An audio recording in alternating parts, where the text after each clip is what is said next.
नमस्कार विद्यार्थी मित्रांनो, जी के वाली मॅडम या यूट्यूब चॅनलमध्ये तुमचं स्वागत आहे। आज आपण पाहणार आहोत उच्च न्यायालय भरती या परीक्षेमध्ये येणारी अतिशय महत्त्वाची प्रश्नोत्तरे। मित्रांनो, जर तुम्ही चॅनलवर नवीन आला असाल तर चॅनलला सबस्क्राईब करून घ्याल। चला तर मग आपण आपल्या प्रश्नाला सुरुवात करूया। तर आजचा आपला पहिला प्रश्न आहे, डिक्री कोणत्या प्रकारच्या केसमध्ये दिला जातो? आणि या प्रश्नाचे योग्य उत्तर आहे ऑप्शन बी, दिवाणी। डिक्री हा दिवाणी या प्रकारच्या केसमध्ये दिला जातो। डिक्री फक्त सिव्हिल केसेसमध्येच दिला जातो आणि क्रिमिनलमध्ये जजमेंट असते, डिक्री नाही। आता पुढचा प्रश्न घेऊया। प्रश्न क्रमांक 2, अपील म्हणजे काय? तर या प्रश्नाचे उत्तर आहे ऑप्शन बी, निर्णयाविरुद्ध वरच्या न्यायालयात जाणे।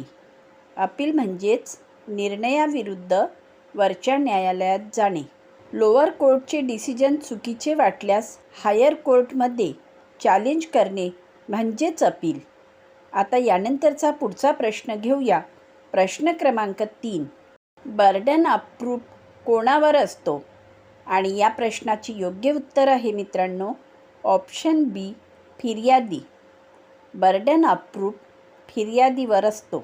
याचा अर्थ जो क्लेम करतो त्यानेच प्रूफ करायचे असते। हा एव्हिडन्स ॲक्टचा बेसिक रूल आहे। आता यानंतरचा पुढचा प्रश्न आहे प्रश्न क्रमांक 4, डॉक्ट्रिन ऑफ लॅप्स कोणाशी संबंधित आहे? आणि या प्रश्नाचे योग्य उत्तर आहे option B, Dalhousie.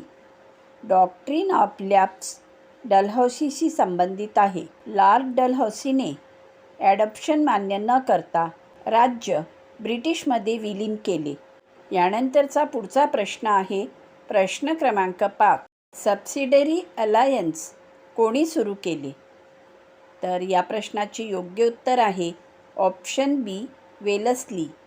Subsidiary alliance Wellesley यांनी सुरू केले। लॉर्ड वेलस्लीने ही पॉलिसी सुरू केली कारण भारतीय राज्यांना ब्रिटिश प्रोटेक्शन घ्यावी लागत असे। त्यामुळे लॉर्ड वेलस्लीने सबसिडरी अलायन्स सुरू केले। आता यानंतरचा प्रश्न आहे प्रश्न क्रमांक 6, पिट्स इंडिया ॲक्ट कधी आला? आणि या प्रश्नाचे योग्य उत्तर आहे ऑप्शन बी, 1784। पिट्स इंडिया ॲक्ट 1784 साली आला। या कायद्याने ब्रिटिश गव्हर्नमेंटने ईस्ट इंडिया कंपनीवर कंट्रोल वाढवला। आता यानंतरचा पुढचा प्रश्न आहे प्रश्न क्रमांक 7, भारतातील सर्वात मोठे कोळसा क्षेत्र कोणते? आणि या प्रश्नाचे योग्य उत्तर आहे ऑप्शन बी, झारिया। झारिया हे भारतातील सर्वात मोठे कोळसा क्षेत्र आहे। झारखंडमधील झारिया हे भारतातील सर्वात मोठे आणि महत्त्वाचे कोलफील्ड आहे। आता यानंतरचा पुढचा प्रश्न आहे प्रश्न क्रमांक 8, डेल्टा कसा तयार होतो? आणि या प्रश्नाचे योग्य उत्तर आहे ऑप्शन बी, नदीच्या गाळामुळे। डेल्टा हा नदीच्या गाळामुळे तयार होतो। नदी ही समुद्रात मिळताना गाळ तयार होतो आणि त्यापासून डेल्टा तयार होतो। आता यानंतरचा प्रश्न घेऊया। प्रश्न क्रमांक 9, मान्सून वारे कोणत्या दिशेने वाहतात? आणि या प्रश्नाचे योग्य उत्तर आहे ऑप्शन बी, समुद्र ते जमीन। मान्सून वारे हे समुद्र ते जमीन या दिशेने वाहत असतात। साऊथ वेस्ट मान्सूनमध्ये वारे समुद्रातून जमिनीकडे येतात आणि त्यापासून पाऊस पडतो। आता यानंतरचा पुढचा प्रश्न आहे प्रश्न क्रमांक 10, कलेक्टिव्ह रिस्पॉन्सिबिलिटी कोणाशी संबंधित आहे? आणि या प्रश्नाचे योग्य उत्तर आहे मित्रांनो ऑप्शन सी, मंत्रिमंडळ। कलेक्टिव्ह रिस्पॉन्सिबिलिटी मंत्रिमंडळाशी संबंधित आहे। कौन्सिल ऑफ मिनिस्टर कलेक्टिव्हली लोकसभेला रिस्पॉन्सिबल असते आणि एक जर चुकला तर सगळ्यांनाच रिझाईन द्यावा लागतो। आता पुढचा प्रश्न आहे प्रश्न क्रमांक 11, शॅडो कॅबिनेट कोणत्या देशात आहे? आणि या प्रश्नाचे योग्य उत्तर आहे option C, Britain. Shadow cabinet Britain या देशात आहे. UK मध्ये अपोजिशन पार्टी आपला पॅरेलल कॅबिनेट बनवते. याला शॅडो कॅबिनेट असे म्हणतात. आता यानंतरचा पुढचा प्रश्न आहे प्रश्न क्रमांक 12. वोट ऑन अकाउंट म्हणजे काय? तर या प्रश्नाचे उत्तर आहे ऑप्शन बी, तात्पुरता खर्च मंजूर करणे. वोट ऑन अकाउंट म्हणजेच तात्पुरता खर्च मंजूर करणे. पूर्ण बजेट पास होण्याआधी सरकारला काही महिने खर्चासाठी पैसे देणे यालाच वोट ऑन अकाउंट असे म्हणतात. आता यानंतरचा पुढचा प्रश्न आहे प्रश्न क्रमांक 13. डॉक्ट्रिन ऑफ प्रेसिडेंट म्हणजे काय? तर या प्रश्नाचे योग्य उत्तर आहे ऑप्शन बी, जुन्या निर्णयांचा आधार घेणे. डॉक्ट्रिन ऑफ प्रेसिडेंट म्हणजेच जुन्या निर्णयांचा आधार घेणे. डॉक्ट्रिन ऑफ प्रेसिडेंट म्हणजेच उच्च न्यायालय, सर्वोच्च न्यायालयाने दिलेले आधीचे निर्णय, जजमेंट खालच्या न्यायालयांना फॉलो करावे लागतात. यामुळे न्याय प्रक्रियेत कॉन्सिस्टन्सी राहते. आता यानंतरचा पुढचा प्रश्न घेऊया. प्रश्न क्रमांक 14. उच्च न्यायालयाला कोर्ट ऑफ रेकॉर्ड कोणत्या कलमानुसार म्हटले जाते? आणि या प्रश्नाचे उत्तर आहे ऑप्शन ए, 215. उच्च न्यायालयाला कोर्ट ऑफ रेकॉर्ड 215 या कलमानुसार म्हटले जाते. कलम 215नुसार उच्च न्यायालय कोर्ट ऑफ रेकॉर्ड आहे. म्हणजेच त्याचे निर्णय परमनंट रेकॉर्ड असतात आणि त्याला कंटेम्प्ट, अवमानासाठी शिक्षा करण्याचा अधिकार आहे. आता यानंतरचा पुढचा प्रश्न घेऊया. प्रश्न क्रमांक 15. सुप्रीम कोर्ट ऑफ इंडियाला कोर्ट ऑफ रेकॉर्ड कोणत्या कलमानुसार म्हटले जाते? आणि या प्रश्नाचे उत्तर आहे option C, 129. Supreme court of इंडियाला कोर्ट ऑफ रेकॉर्ड कलम 129 या कलमानुसार म्हटले जाते.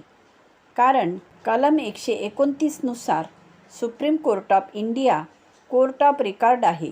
त्यांचे डिसिजन बाइंडिंग असतात आणि कंटेम्प्टसाठी पनिशमेंट देऊ शकतात. आता यानंतरचा प्रश्न आहे प्रश्न क्रमांक 16. ॲडवायझरी ज्युरिस्डिक्शन सर्वोच्च न्यायालयाला कोणत्या कलमानुसार आहे? आणि या प्रश्नाचे उत्तर आहे ऑप्शन बी, 143.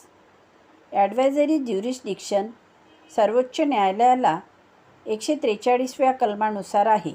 राष्ट्रपती कोणत्याही कायदेशीर प्रश्नावर सर्वोच्च न्यायालयाला सल्ला मागू शकतात. यालाच ॲडवायझरी ज्युरिस्डिक्शन असे म्हणतात. आता यानंतरचा पुढचा प्रश्न आहे प्रश्न क्रमांक 17. अँटी डिफेक्शन लॉ कोणत्या दुरुस्तीने लागू झाला? आणि या प्रश्नाचे उत्तर आहे ऑप्शन सी, 52वी. अँटी डिफेक्शन लॉ 52व्या दुरुस्तीने लागू झाला. 1985मध्ये 52वी दुरुस्ती करून 10th शेड्यूल ॲड केला गेला. यात पक्षांतर डिफेक्शन केल्यास सदस्याला अपात्र ठरवले जाते. आता यानंतरचा पुढचा प्रश्न आहे प्रश्न क्रमांक 18. Controller and auditor general CAG कोण नियुक्त करतो?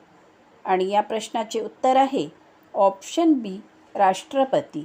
Controller and auditor general CAG राष्ट्रपती नियुक्त करतो. तो सरकारच्या आर्थिक व्यवहारांचे ऑडिट करतो. आता यानंतरचा पुढचा प्रश्न आहे प्रश्न क्रमांक 19. मनी बिल कोणत्या सभागृहात मांडला जातो? आणि या प्रश्नाचे योग्य उत्तर आहे मित्रांनो ऑप्शन बी, लोकसभा.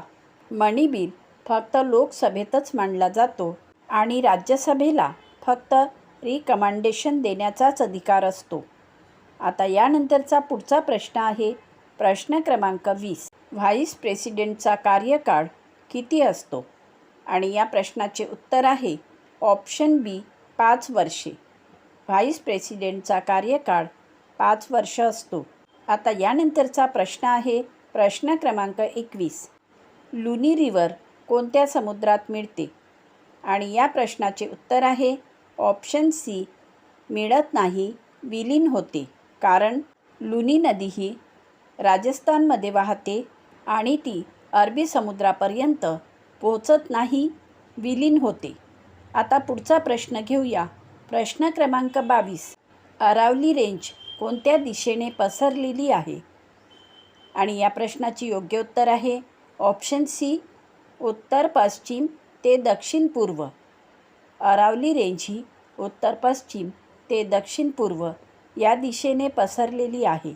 अरावली पर्वतरांग ही भारतातील सर्वात जुनी पर्वतरांग असून नॉर्थ वेस्ट ते साऊथ ईस्ट या दिशेने पसरलेली आहे.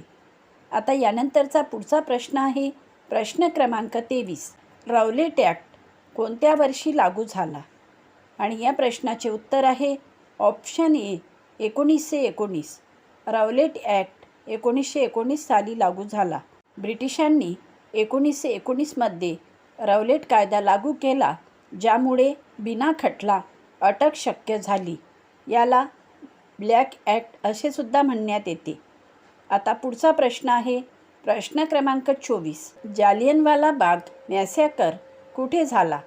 आणि या प्रश्नाचे योग्य उत्तर आहे ऑप्शन सी, अमृतसर. जालियनवाला बाग मॅसॅकर अमृतसर येथे झाला.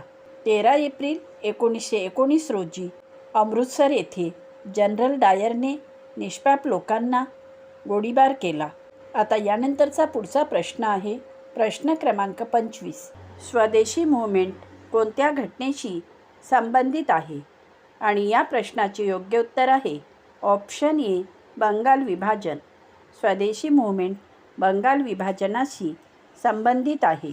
1905मध्ये बंगाल विभाजनाच्या विरोधात स्वदेशी चळवळ सुरू झाली आणि विदेशी वस्तूंचा बहिष्कार करण्यात आला. मित्रांनो, जर तुम्हाला आमचा हा व्हिडिओ आवडला असेल तर व्हिडिओला लाईक करा, चॅनलला सबस्क्राईब करा, व्हिडिओला शेअर करा आणि बेल आयकॉन प्रेस करायला विसरू नका, जेणेकरून तुमच्यापर्यंत आमचे असेच अभ्यासाचे नवनवीन व्हिडिओ पोहोचत राहतील.